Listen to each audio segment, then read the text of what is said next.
You are listening to the Willpower Podcast. Welcome to the show. I am Will Holdren, and I talk with some of the most influential CEOs, entrepreneurial leaders, and thought leaders to try and reveal the secrets that has led to their success. I believe that with the right knowledge and mindset, you can do anything you set your mind to. So if you want to learn how to change your life for the better, if you want to learn how millionaires actually became wealthy, or if you want to develop and start your own business from the ground up with the right knowledge to help you, then you are in the right place because this is the Willpower Podcast. I cannot wait to introduce you to today's guest, but first, if you have enjoyed an episode, then please open up Apple Podcasts and hit that subscribe button. And if you think we deserve it, scroll to the bottom, select write a review, and leave us a 5-star rating with a review that states where you are from and one aspect of the show that you love.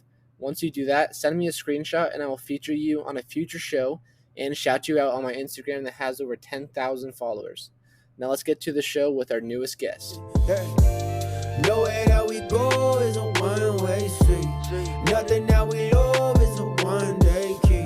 And if we gon' do it, we gon' do this now. And if we say we gon' hold this down.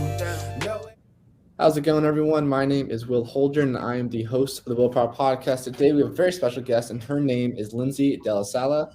And Lindsey is a broker with the DJ and Lindsey team, and they are actually the fastest growing real estate team in Florida, which is quite the accomplishment. And they have over 2,500 homes sold already in 2021. And they're on top of that, they're also the official real estate agents with the Jacksonville Jaguars. So that is super cool. But Lindsey, thank you so much for joining me today. Yeah, thanks for having me. Of course, my pleasure. So to start off, I kind of go into your childhood a little bit, so you can kind of talk about what your childhood was like and how it kind of helped turn you into who you are today. Sure. So almost my entire family is either in real estate or construction or, even roughly kind of like the legal arena. So I've always kind of grown up around a lot of new construction, a lot of going on appointments with my dad. He was a real estate developer and a broker. So we ran a brokerage, had agents, did a lot of new communities as well, kind of through the 80s and the 90s, early 2000s, and even now. So it's kind of fun to collaborate with him sometimes when he needs me to review a contract for him or just kind of looking at different pieces of property and what we could do. So that was kind of my childhood. I'm the oldest of 4 girls. We all look like my dad, blonde hair, blue eyes. We look nothing like my mother, who has dark hair and dark eyes. So there's 4 of us. We're all really close. My youngest sister actually works for us as well in our Palm Beach County office. So that's kind of it. That's us. Love it. And so when you were growing up, did you always want to go into the real estate industry then? I know you said your dad was always doing stuff on that side of things. So was that always your dream growing up? No, so it actually really wasn't my dream growing up. So I remember graduating high school with, a ton of college credits, I think 43 college credits or something. So I went to college, and I think my only goal was to finish as quickly as possible because I wasn't really sure why I was there. So I ended up actually choosing elementary education as my major. And I was like, oh, this will be really easy. I'll just get out of here. Had no intention of really ever teaching. And then I actually ended up falling in love with teaching and working with, struggling readers and struggling students. I was in Orlando. And so, I don't have much patience for almost anything in the world, but I have all the patience for a child that, just struggles to understand things or struggles with reading. So I ended up teaching. So I was teaching. And then it was in 2009, kind of when, the market is terrible and everyone was being laid off and there wasn't any jobs available. I ended up moving back home to St. Augustine, and I wasn't able to get a teaching job because there weren't any jobs available in 2009. So that was when I ended up getting my real estate license. So I actually got it, I think, on my birthday, which is New Year's Eve. So I actually was licensed on my birthday, got licensed, flew to New York City, and kind of hung out for New Year's. So I've been licensed since 2009, and that's kind of how it happened. The economy was very, very different in 2009. Wow, that's very interesting. It's crazy how now you have like one of the top teams of the whole nation. So that's pretty cool to see. But it's kind of cool to see how, that love of teaching and having patience and being able to break down different processes it very much so translates to real estate, whether you're teaching buyers, how to buy property, the whole process behind that, or even sellers, or, now we've kind of transitioned to, really helping other agents join our team and, understanding that process and how that works. So I think it all kind of connects. And then, obviously, like probably most real estate agents, I had a lot of experience in the service industry, so in restaurants and in bartending and all of those things. So again, having that big customer service background and then having a teaching background as well. Yeah, for sure. Especially that whole patience thing, because I know as an entrepreneur, like that's like the number one like hardest thing to kind of master. It's just developing that kind of patience. That's pretty cool that you had that. Yeah. So you stumbled into real estate after the market kind of went bad, and you kind of finished with the whole teaching thing. So how did your first year go as a real estate agent? Was it exactly as you predicted it would go? Successful? Yeah, really well? It was really hard. That's why it's kind of crazy to see, agents that can join our team, how fast they can get up and going, because it's really not real life. In 2009, the market was hard. There's a lot of foreclosures, a lot of short sales. No one really understood what was going on. I was working for my family at the time in a small brokerage. And, so I was kind of just helping and kind of, here, work with this customer, help them buy, help them sell. And so it wasn't some crazy explosive year. I might have had 5 closings my first year. So it was really, really hard. And then, it wasn't until, I probably did that for a year. And then I ended up leaving and going to another brokerage because I really thought that I needed more training, more knowledge of the industry, not just kind of being handed business and kind of saying, here, go. I really wanted to kind of not necessarily build my own business, but I needed more knowledge about it. And so I went to another, really, really large local brokerage here in St. Augustine. And that's kind of like where I started kind of figuring it all out. And then I was kind of working with, a really big top producer at the time, which at the time, a top producer in 2010, that was someone selling like 20 million or 30 million a year. That was it. And so it's kind of crazy. And so we were working at that brokerage and I was helping her a lot. She ended up leaving, going to another brokerage. So I followed her over there, continued helping her. And then it was at that brokerage where I actually ended up meeting my husband. And so that's when we kind of left and did our own thing after that. Gotcha. Love it. So you're kind of switching around some brokerages. You met a top producer, and obviously we talk a lot about mentorship like on this podcast, and you can see in your story as well how much that mentor, top producer impacted you in your real estate career. Yes. And so I'm kind of curious, like what were some of the big differences that he or she talked to you about than what you're doing before your previous brokerage? Like what were some of the big changes you were implementing into your real estate career?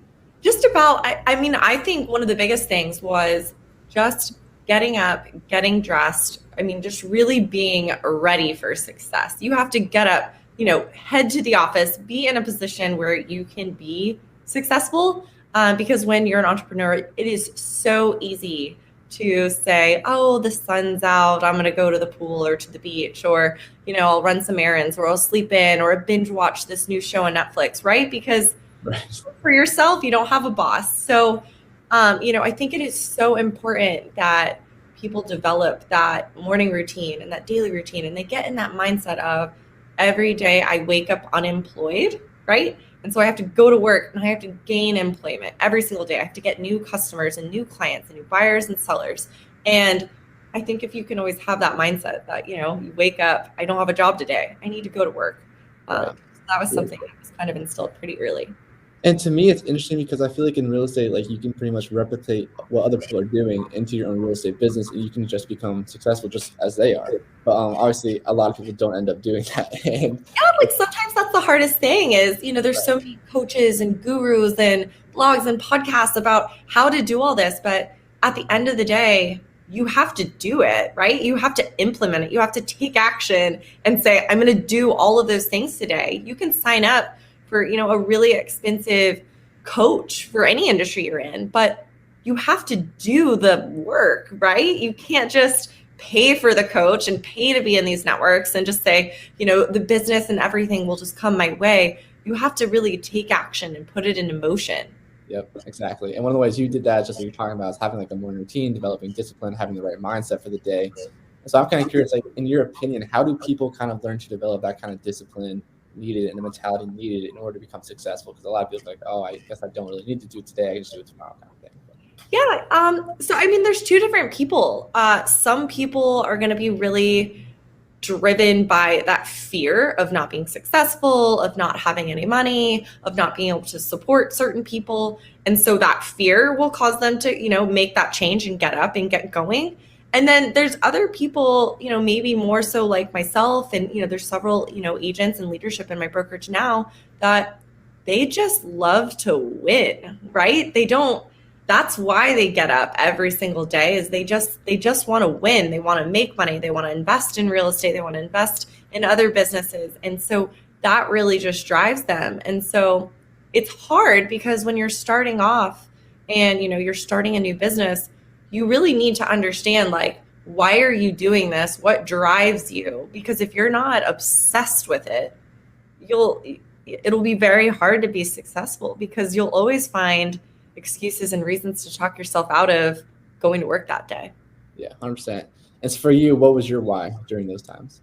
I was that person that I think I just loved to win, right? I didn't have any children, and I didn't have any debt, and I didn't have, all of those things that, I need to accomplish this to be able to do this. It was just, I just wanted to win. I knew I was, really patient, and I was organized, and I know I could put something together really, really great.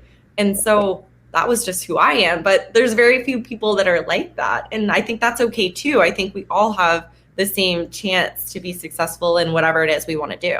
Right. I love that. You have that competitive nature. Like, I see them be successful. Now, why can't I go out there and just go out and be? Yeah. If other people are doing it, like, why can't I? Yeah, exactly. Okay. So kind of fast forward, you met your husband, DJ, at this newer brokerage, and then you guys left and joined your own team. So what brokerage were you guys kind of under when you guys started your own team? So when that first happened, that was in 2012, and we were actually at Coldwell Banker. He had sold a really big commercial piece of property. It was actually the old record building in St. Augustine. And so he was approached by a brokerage from California to, kind of open our own shop, essentially, just us. And so we said yes. They had all these opportunities with a lot of bank owns, and we were going to get a lot of, foreclosure listings.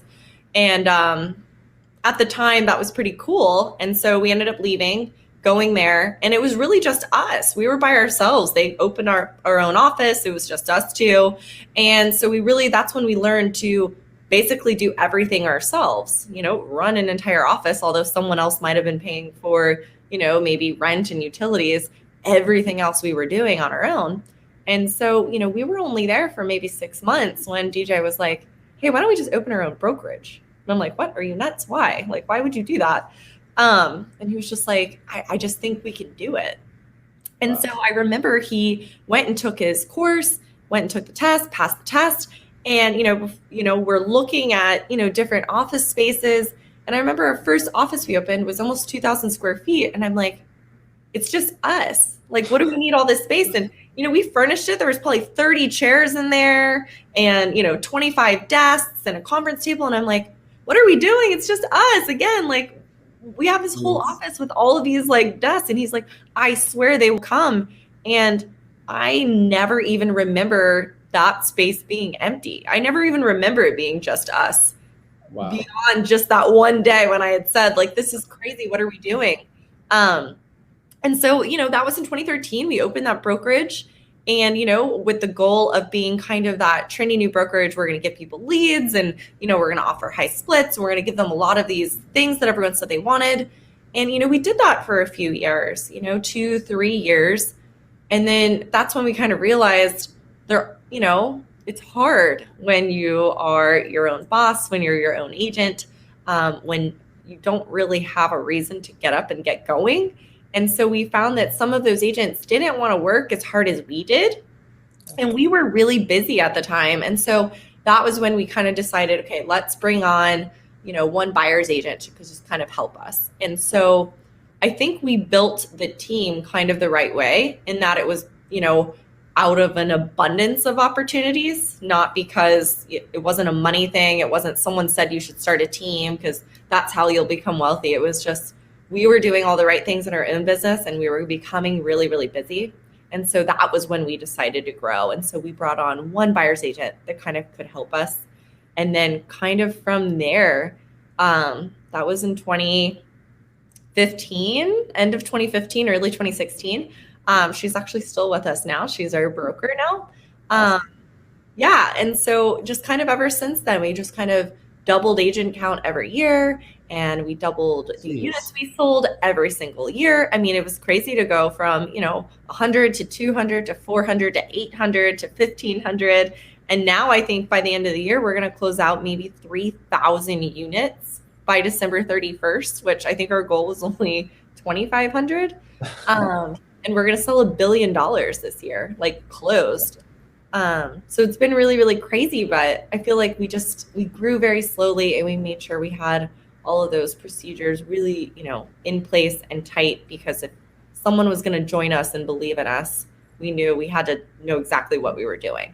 Gotcha. And for me, like, this is the coolest part of the whole story, because you look at it now and how big and what it unveiled out to, and what you guys are doing units and production wise kind of thing. When you started out, it was kind of a scary moment where you realize, okay, I'm going to start my own brokerage. And you guys took that jump and faced that fear.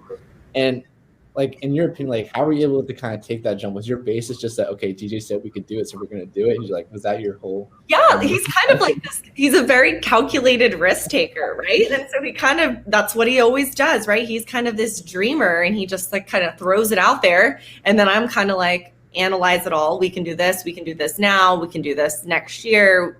This is great for maybe in 3 years. And so I don't know. I remember we like wrote out a whole business plan on a manila envelope. I think it was like out of Dunkin' Donuts. I think we were having coffee, and we were like, we need to sell $8 million a year. I think I still have the envelope somewhere. And that was our entire business model of when we first opened it ourselves. So I don't know, crazy to think that, I don't know, but we were always very, very careful about things, right? Because sometimes I see businesses, open and close, and it breaks my heart when someone just pops open some shop or some restaurant or something they're going to do.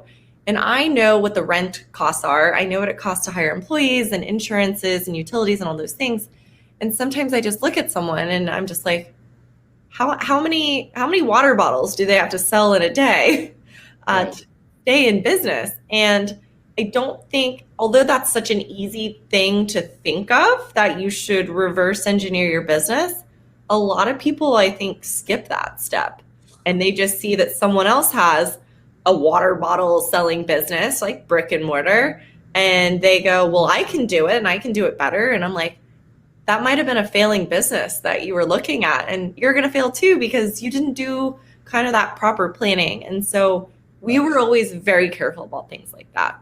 Gotcha. And that's pretty much every entrepreneur's like biggest fears, like starting something and then having it just completely close down like a couple of years later, something like that. So you know what I mean? Like, if you just take time and really analyze it and really, what are realistic predictions, I think you'll be all right. Right. Yeah, there's definitely a difference between like risk and calculated risk. And obviously what you guys did was calculated risk. Yeah. Figure out what the numbers had to be. Yeah, that's so have to be. And then you're willing to do whatever it takes to hit that number. Yeah. A lot of entrepreneurs should definitely copy that in their own business models, for sure. And so when you guys started out, you guys were doing really well, like right out of the gate, correct? It was hard in the beginning, right? So, we were doing really, really well because we had a really good system. He's kind of the sales guy, and then I'm kind of the back end doing compliance and contracts and all of that stuff. So we complemented each other really, really well. But it was still hard. It was just us. And so again, customer service was always going to be our biggest thing, and we never wanted to overextend ourselves. So that's why, as soon as we started getting busier and we knew we couldn't provide that same experience to everyone, that's when we decided to grow. And then we kind of grew very slowly to make sure that all of our, customers were able to get that same experience. Gotcha. And that's pretty impressive, like starting a new team and still being able to get all those leads and still growing and still being able to bring on new people. So obviously a lot of people fail in the real estate industry. I don't know what the percentage is, but I know a lot of them quit after like 87% are out of the business in the first couple of years. Yeah, something crazy high like that. So how are you guys able to get like so many leads coming in just as a brand new brokerage? So we were actually, we were one of the very first people. This was kind of how DJ and I met, and kind of how we connected. At that time, that was in 2012. And I was like a very early advertiser with Zillow. I was spending a lot of money back then. You could like swipe your credit card for 12 months at a time and they'd be giving you crazy discounts to get leads, because I was like, this is where the industry has to be going, right? It's going to be people searching on the internet for a home, and that's where they need to get matched up with an agent. And so I was like, this is where I'm going to invest my money. And that's what I did. And DJ had actually been heavily spending on Trulia. They were separate businesses at the time. And so we kind of started sharing leads. You know, he couldn't get a hold of someone, he'd give it to me, I would try, or I would meet someone and maybe I wasn't a really good fit for them. I would refer, them to DJ, and, like maybe he was, better suited to work with an investor looking for, properties. And so that's kind of how that started, is we were investing in those platforms really, really early on. And a lot of people at the time weren't doing that. And a lot of people still don't do that. And that's just kind of, we believe that the consumer wanted something instant and easy and convenient. And that's kind of what we've always done. Yeah. And look who was right in the long run. Right. People are definitely online searching for where can I get back. Right. That's so funny. So now your guys' team is growing like crazy, which is super cool. And you guys are adapting new technology to help you guys really succeed into where you guys are today.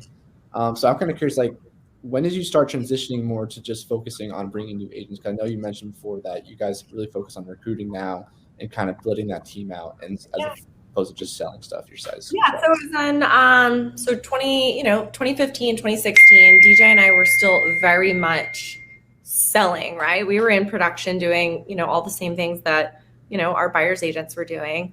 And so that was another kind of big risk, is, when is it time for us to step out and not be the main, producer in all of the business? And, because we knew we needed to be able to lead these people. We needed to be available for their questions.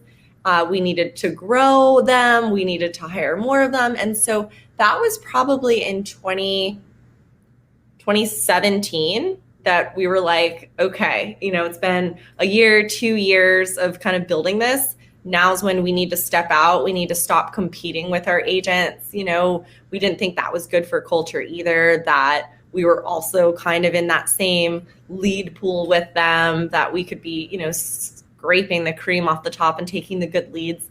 And so that was when we decided, okay, we need to, believe in ourselves enough and believe in our agents enough to step out of production and put all of our effort into growing them.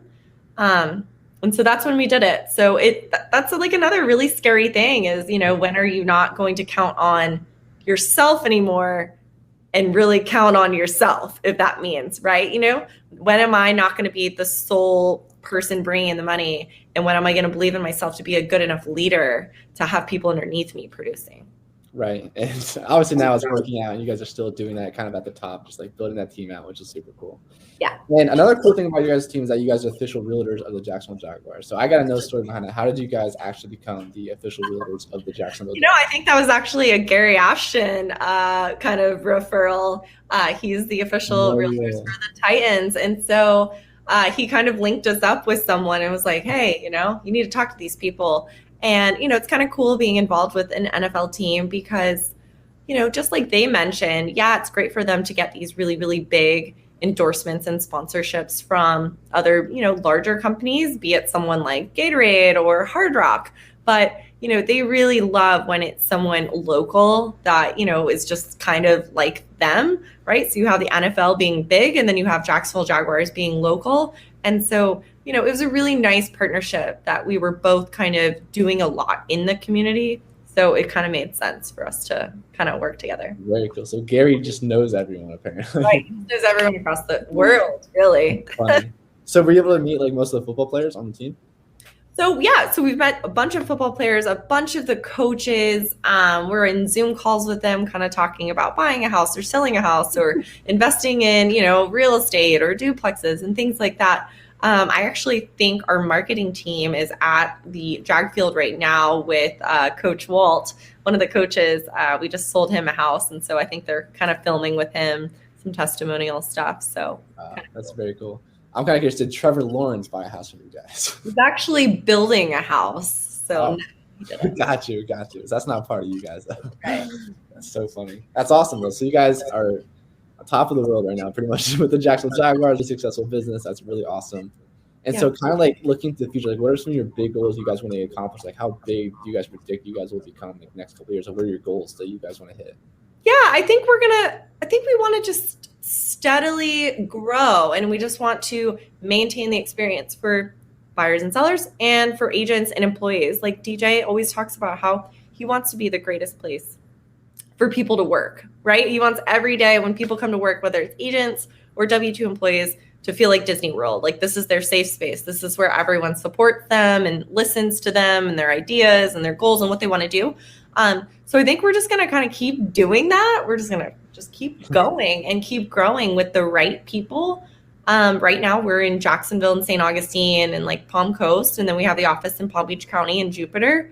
And so we'll just kind of grow wherever, the right people take us. So we're always kind of interested in, interviewing lots of people that, want to be some sort of like a team leader or, an agent. And then we kind of just grow with the right people. I love that. How many agents do you guys have on your team right now? We have almost 100 agents on the team. 100 agents. Wow. That's pretty impressive. And like how you guys employees, so it's like a nice ratio of support, I think. Yeah. And I love your guys' culture too, how you're trying to be with the realtors and see what they're trying to do to actually grow into something else. Yes. Yeah, so that's very cool. And so I'm kind of curious, like, do you think that's the main reason why other people fail and they're trying to build like a real estate team, something like that? I don't know. I think some people, I don't think they should build a team. Well, there's very different things. Some people at their heart of hearts, right? They are a real estate agent. And that's very different from being a leader and leading people and not necessarily being the person who buys and sells. But, taking on that role, I mean, that was our biggest adjustment. And DJ's biggest adjustment for sure was really refining those leadership roles and learning how to listen and learning how to communicate with agents differently. And so that's hard. I think people need to learn really who they are. If you're a real estate agent, right? And that's what you like, or sales, and you like, closing that deal, that's a really different mindset than, I want to grow people. I want to lead them. I want to deal with, their problems, right? Because everyone's going through lots of things and you have to be able to kind of help them navigate that. So they have to kind of decide which one they are. Right. That's super interesting because I know a lot of people, they just think like that's a natural progression in real estate. I'm going to be a realtor, then I'm going to go to a broker, then I'm going to start my own brokerage, grow my own team. But that's not really the case. You know what I mean? Like just what you're talking, like you got to find out what your niche is and you got to kind of stick it out. And just because I mean, there's some real estate agents that are 80 years old and they're still just selling real estate, and they'll sell 10 or 15 million dollars a year, and that's a really great life if that's what they want to do. They didn't necessarily want to lead people; they just wanted to count on themselves, and that's fine too. Yeah, absolutely. And so before we're out of time, I just have one more question for you, kind of like in the broad spectrum of things, like obviously you guys have done so much with the real estate team, what you've grown it into, obviously all your accomplishments. And so I'm kind of curious, just like overlooking everything that you've done personally, like what do you think has been your number one factor of success that has led you where you are today? If you could just narrow it to one thing. I know. I just feel like it was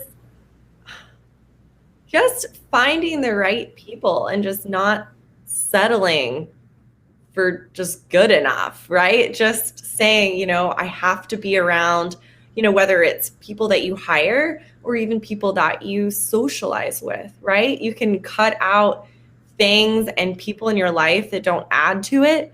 And so I really think it's having that right mindset and just willing to feel like you can never learn enough and you can never grow enough. And, I don't know. I think that's what you have to do. Well, one of the things you said is that you got to put the right people around you. And I love that because I know a lot of people have told me that same answer. You got to find the right people. So actually, glad I have one more question for you. So how do you find the right people to put around you? Like from people that kind of want to go into a new industry, don't have a lot of connections. Like how do you start out in finding those right people?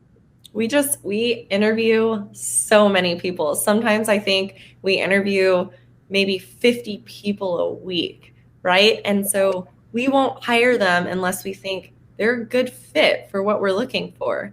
And so I think you just have to be willing to not settle for just good enough. Like they just need to be a really, really great fit. And, it's hard, right? Because obviously the easy way would just be like, let's just hire them and see how they do, right? But I really want to hire people that are going to stay and who are going to grow and who are really going to make a difference in our company. So.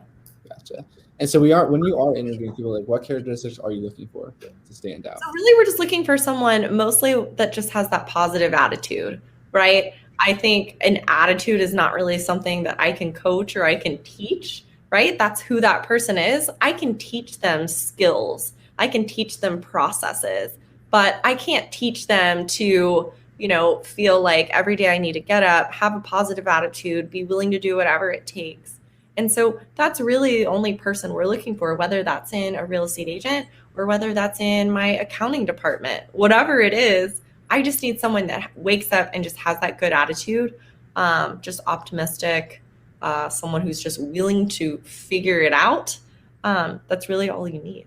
I love that. So it's less about having like a bachelor's degree or an MBA or something like that. Absolutely. None of that matters. That's super interesting. Again, thank you for joining. I really appreciate your time today. And so before we hop off, is there anything else you would like to say? And if people want to reach out to you, how could they find you? Yeah. So they can find us really anywhere. You can just Google DJ and Lindsey, or you can find us on Instagram or Facebook at DJ and Lindsey, or on LinkedIn, TikTok, all the things. So they can reach out there for any kind of questions, or if they're looking to join a team or have questions about starting a team, really whatever. Love it. All right, guys, there you have it. Lindsey DellaSala, thank you so much for joining me today. Yeah, thanks. Nowhere that we go